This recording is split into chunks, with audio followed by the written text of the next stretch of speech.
खाना खत्म होने के बाद पूरा परिवार ड्राइंग रूम में बैठा था। घर में शादी की तैयारियों की रौनक थी। हर कोई अपने अपने काम में व्यस्त था। कोई मेहमानों की लिस्ट बना रहा था तो कोई सजावट की बातें कर रहा था।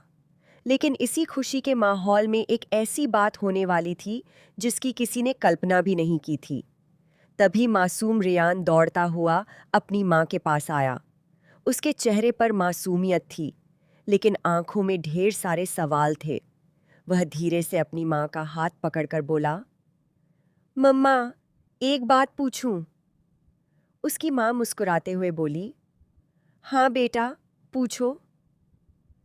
रियान ने बिल्कुल मासूम अंदाज में कहा, मम्मा, खाने के बाद डैड ने दादी और दादू से कहा था कि 100 करोड़ दहेज ले लीजिए। लेकिन मम्मा, दहेज क्या होता है? क्या दहेज कोई अच्छी चीज होती है? यह सवाल सुनते ही उसकी माँ का चेहरा एकदम उतर गया, जैसे किसी ने अचानक उनके पैरों तले जमीन खींच ली हो। कुछ पल के लिए वह बिल्कुल शांत रह गईं। उन्हें समझ ही नहीं आया कि इतने छोटे बच्चे ने यह बात आखिर सुनी कैसे। रियान लगातार उनकी तरफ देख रहा था। उसे अपने सवाल का जवाब चाहिए था। उसने फिर पूछा, मम्मा, बताइए ना, दहेज क्या होता है? शादी से पहले देव अंकल भी आए थे। तब भी सब लोग दहेज की बात कर रहे थे। उन्होंने 100 करोड़ रुपए दिए थे ना? तो क्या दहेज बहुत अच्छी चीज होती है? अगर अच्छी होती है तो मैं भी बड़ा होकर सबको दहेज दूंगा। इतना सुनते ही उसकी माँ ने तुरंत उसे अपने पास बैठा लिया। उन्होंने बहुत प्यार से उसके सिर पर हाथ फेरा और गंभीर आवाज में कहा, नहीं बेटा, बिल्कुल नहीं। दहेज कोई अच्छी चीज नहीं होती। दहेज लेना और देना दोनों ही गलत है।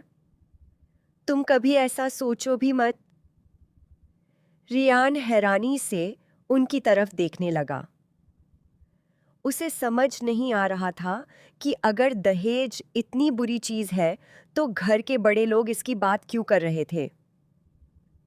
उसने फिर मासूमियत से पूछा, लेकिन मम्मा, डैड, दादू और डेंजर दादी तो दहेज की बात कर रहे थे। अगर दहेज गलत है तो वो लोग ऐसा क्यों बोल रहे थे? यह सवाल सुनकर उसकी माँ के चेहरे पर घबराहट साफ दिखाई देने लगी। उन्हें समझ नहीं आ रहा था कि वह बच्चे को क्या जवाब दें।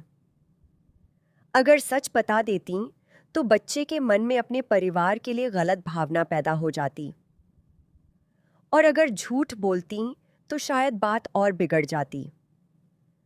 उन्होंने मुस्कुराने की कोशिश करते हुए कहा, बेटा, शायद तुम्हें सुनने में कोई गलतफहमी हुई होगी। हो सकता है वो लोग भी यही कह रहे हों कि दहेज लेना गलत है। लेकिन रियान पूरी तरह आश्वस्त नहीं हुआ। उसने तुरंत जवाब दिया, नहीं मम्मा, मैंने बिल्कुल साफ सुना था। डैड ने कहा था कि मैदाना चाची के पापा ने दादू को पूरे 100 करोड़ रुपए दिए हैं और उन्होंने उसे दहेज कहा था। इसलिए मुझे लगा कि दहेज कोई बहुत अच्छी चीज होती होगी। अब उसकी माँ के चेहरे का रंग उड़ चुका था। उन्हें समझ आ गया कि मामला बहुत गंभीर है। उन्होंने गहरी सांस ली और कहा, सुनो बेटा, दहेज को अंग्रेजी में डाउरी कहते हैं और डाउरी एक बहुत बुरी प्रथा है। यह बिल्कुल गलत है। कोई भी अच्छा इंसान दहेज नहीं लेता और ना ही देता है। तुम बस इतना याद रखो कि दहेज हमेशा गलत होता है। रियान ने मासूमियत से सिर हिलाया, लेकिन उसके मन में अभी भी कई सवाल थे। वह बोला, ओके मम्मा, लेकिन अगर दहेज इतना गलत है तो फिर घर में सब लोग इसके बारे में बात क्यों कर रहे हैं? अब उसकी माँ ने बातचीत को वहीं खत्म करने का फैसला किया। उन्होंने प्यार से कहा, बस बेटा, अब इस बारे में और मत सोचो। किसी से भी दहेज की बात मत करना। यह बहुत बड़ी बात है। तुम बस इतना याद रखो कि दहेज लेना और देना दोनों गलत हैं। रियान ने मुस्कुराते हुए कहा, ओके मम्मा, जैसा आप कहें। लेकिन जैसे ही रियान वहां से जाने लगा, उसकी मां के मन में तूफान उठ चुका था। उनके चेहरे पर चिंता साफ दिखाई दे रही थी।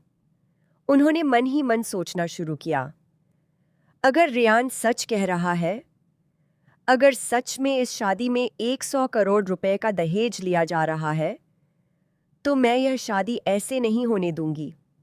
मैं अपनी आंखों के सामने इस घर को इतनी बड़ी गलती करते हुए नहीं देख सकती।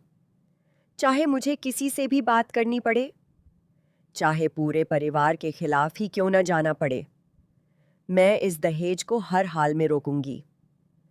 उसी समय रियान फिर वापस आया और बोला, मम्मा, डैड के ऑफर का क्या होगा?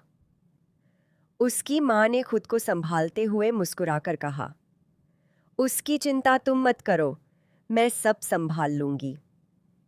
यह सुनकर रियान खुशी से बोला, thank you mamma, you are the best. उसकी मां हल्का सा मुस्कुराईं और बोलीं, अब ज्यादा मक्खन मत लगाओ, जल्दी जाओ, नहा लो, फिर मैं तुम्हें चाचू की शादी के लिए सबसे सुंदर तरीके से तैयार करूंगी। रियान खुशी खुशी उछलता हुआ बोला, यस मम्मा, आज तो मैं सबसे अच्छा तैयार होऊंगा। आखिर मेरे चाचू की शादी है। रियान तो खुशी खुशी वहां से चला गया, लेकिन उसकी मां वहीं खड़ी रह गईं। उनके चेहरे की मुस्कान गायब हो चुकी थी।